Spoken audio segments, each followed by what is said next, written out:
Successful people come in all ages, shapes, sizes, and colors, but they all have one thing in common: a winning attitude. The attitude we habitually present to the world can be controlled by you and me. We determine our attitude when we get up in the morning and set out on a new day. And our days, all the years of our lives, will usually reflect and give us back what we really expect. We live in a world of words. No matter what something happens to be, we have a word for it. And some words mean a great deal to us. Words such as love, happiness, success, achievement, joy, ability. These words describe conditions all of us want, but there's one word that controls them all. That is, there's one word that describes a condition that will bring us all of these things or keep us from getting any one of them. It's been called the most important word on earth. If your youngster asks you what this word is, could you tell him? And if from all the many thousands of words in the language you were asked to select the one that would influence your life more than any other, could you pick the right word? I call it the magic word, and I've talked about it before. In our language, it's pronounced attitude. Once we're grown and on our own, this word actually controls our environment, our entire world. You see, if your attitude toward the world is good, you'll obtain good results. If your attitude is excellent, you'll obtain excellent results. And if your attitude is just so-so, well, you'll live in a world that is not particularly bad nor particularly good, just so-so. Now, if you're curious about what kind of an attitude you have, a simple test will tell you what your attitude's been up to this point in your life. Just answer this question with a yes or no. Do you feel the world is treating you well? If your answer is a quick yes, your attitude is good. If your answer is no, your attitude is bad. And if you have trouble deciding, your attitude is probably average. You see, our environment, which is another way of saying how the world treats us, is nothing more than a reflection, a merciless mirror, actually, of our own attitude. One of the most pitiful aspects of society is the really large percentage of people who lead dismal, narrow, darkened lives, crying out against what appears to be a cruel world that they believe has singled them out for an existence of trouble, misery, and bad luck. Our attitude will determine whether we tend to be lucky or not. People who expect to be lucky, who expect good things to happen to them more often than bad, actually go through life from one piece of good fortune to another. I know there are cynics who don't believe all of this, but it's true all the same, and it's been proved hundreds of thousands of times. It doesn't mean you can pick the winner at the track or bet on the right team. There are too many variables in such things. But we get from life what we tend to expect from it. We do the things we make up our minds to do, live in the towns or areas we want to live in, and work at the jobs of our choice once we learn the magic of putting our minds and attitudes to work in our lives. The person with the attitude that he can't do something will seldom do it. The person who believes he can does. Perhaps not the first time, but his attitude gives him the confidence to stay with it until it's been accomplished. When I was starting out to build my business, I used to call on advertising agencies in Chicago. I met a lot of receptionists and telephone operators. I'd give my greeting and ask how they felt, and I recall hearing on several occasions, in fact most of the time, the response, "I'm tired." I'd say, "Well, it's only 10 o'clock in the morning. How can you be tired already? No sleep last night?" "No," the receptionist would say, "I got plenty of sleep. I'm just tired in the mornings." These people had tired attitudes. They expected to be tired, but if they were leaving on vacation that morning or a special weekend were coming up, chances are they'd get up feeling great. Nearly every time I've started something of some size and risk, I've had people tell me not to try. "You'll just lose your shirt," they'd say. They had losing attitudes. I never gave it a thought, and you'll find that typical of people who get things done. They may proceed with great caution and care and go to great lengths to avoid making any unnecessary mistakes.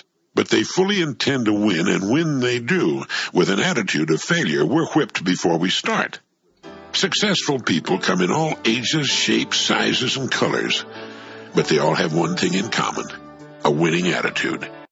I ran across a quote. Attitude's how you feel. First of all, we're affected by what we know. Second, we're affected by how we feel about what we know. The emotional part now. This is a major part of the 5 pieces. How I feel. Now, there's a lot of different ways to feel. Here's one. If this is all they pay, I'm not coming early and I'm not staying late on the job. Right? We call that one way to feel. Isn't that a selection process?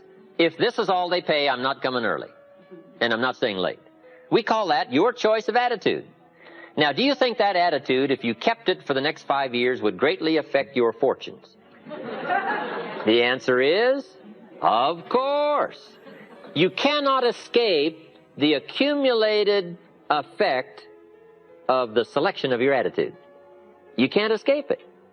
So one of the major things to check is, how do I feel? And am I on track or off track with my attitude? Now, attitude's not that easy to fix. It's not that easy to get information. It's hard to look up attitude in the Yellow Pages. If you could put your car in the shop and go next door and get your attitude tuned, wouldn't that be nice, right?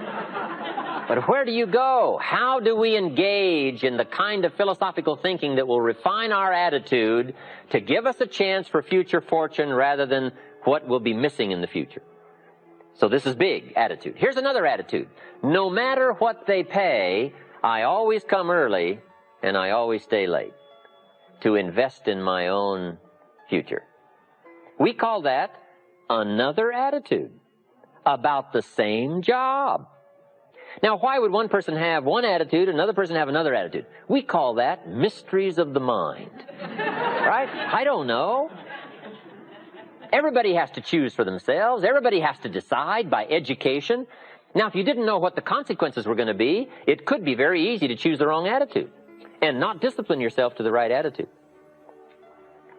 So a big portion of our life is affected by how we feel. Let me give you just a quick list about the feelings that affect our lives. Number one, it's how you feel about the past.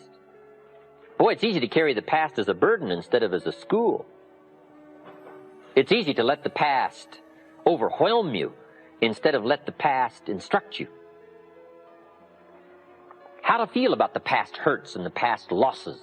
Hey, I will sweat. I will put myself through the paces, right? What would we do for an extraordinary promise? Answer, the most unbelievable things. Would you crack the books? Would you burn the midnight oil? Would you engage in the extra thoughts and the extra disciplines if the promise was adequate? And the answer is, of course. But who wants to read? Who wants to burn the midnight oil? Who wants to put themselves through the paces if the promise isn't clear? Important, price and promise. Here's number three. It's how you feel about each other. It's so important.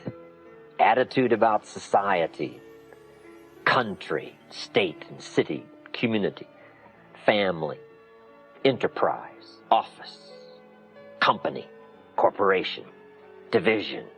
It's so important to have a unique understanding about other human beings and what makes a good life, what constitutes a good life.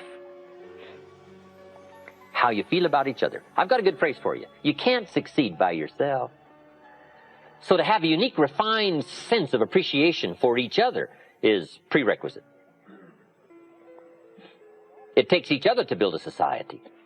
It takes all of us to build a country, to build a nation. It takes all of us to build a community. Key phrase, you can't succeed by yourself. I gave a speech not long ago to the Rotary Club of Culver City, California, and I was unusually affected by the Pledge of Allegiance that day. Big, strong voices. It's a big, strong club. And it was going through my mind the next few days, the Pledge of Allegiance. And the more I thought about it, the more I thought, what an important key document, right? The Pledge of Allegiance. And so I started writing, and I wrote a discourse on the Pledge of Allegiance. I took each key word and did a little summary for our Tape of the Month Club. Wow, the Pledge of Allegiance is unique. It starts with I and ends with all. The pledge starts with I and ends with all. It takes all of us to make any one of us successful. And a unique, refined appreciation of the all of us is what makes the I of us do much better. That appreciation of society. It takes all of us to make a market. We need each other's ideas and inspiration. And once you have that sense of appreciation of the all of us, now you and your place and your possibilities and your opportunities now start to really soar when you understand how important it is within the framework of the all of us. So you can't succeed by yourself. It's hard to find a rich hermit. Right? Now here's the big biggie. It's how you feel about yourself. That's major. Understanding self-worth is the beginning of progress. How valuable are you? What could you do if you had all the skills? If you took the extra classes and burned the midnight oil, what could you do? What true value could you become? That is one of the better exercises. What could I become in terms of value? What could I really do in the marketplace, in enterprise, family, home, love, experience, marriage, friendship? How valuable could I become? Am I valuable enough to work on what all is still not functioning in my life to full capacity? If I'm operating at 20%, what could I possibly do with the other 80%? And do I have it in knowledge and worth and value and experience? Once you start understanding this part of you, understanding how valuable you are, it is a whole new experience, understanding self-worth. So attitude plays a big, major part in how our life works out. Example of the mind, how the mind works. 3 men were laying brick. The first one was asked, "What are you doing?" He answered, "Laying some brick."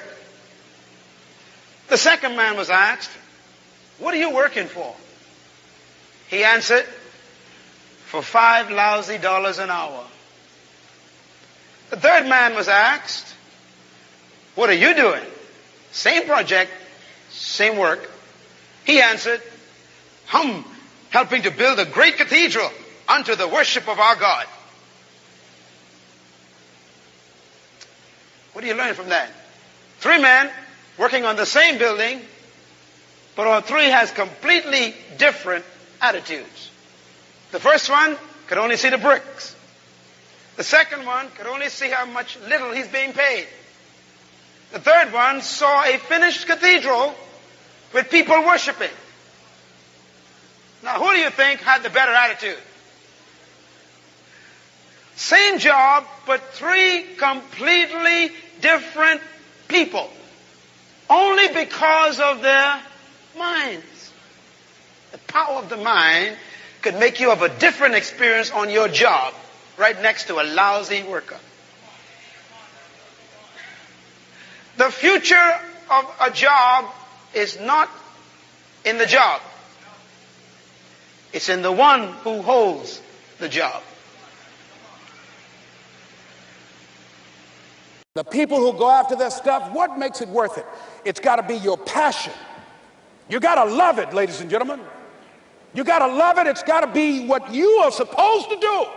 You want to sing, and even though they want to invite you to Carnegie Hall, you're going to sing to anybody that listens to you, including singing to yourself. I used to talk to my plants when nobody else would listen to me. You got to write, even if no one published your book, write, because that was given to you to do. You do what it is you're supposed to. You're supposed to build something. You're supposed to create something. I don't know how to do it. Learn. Do whatever is required. Just go out there. It's possible you can get what you want. It's necessary. If you want it, you got to go into action. You got to be willing to experiment. You got to be willing to fail and to succeed. You got to be willing to form and to develop new relationships. It's you. It's on you. You got to make that happen. Nobody's going to bring it to you on a silver platter and say, "Here's your dream manifested." No, it's hard. Yes, it's hard. It's difficult. Yes, right. And it's worth it.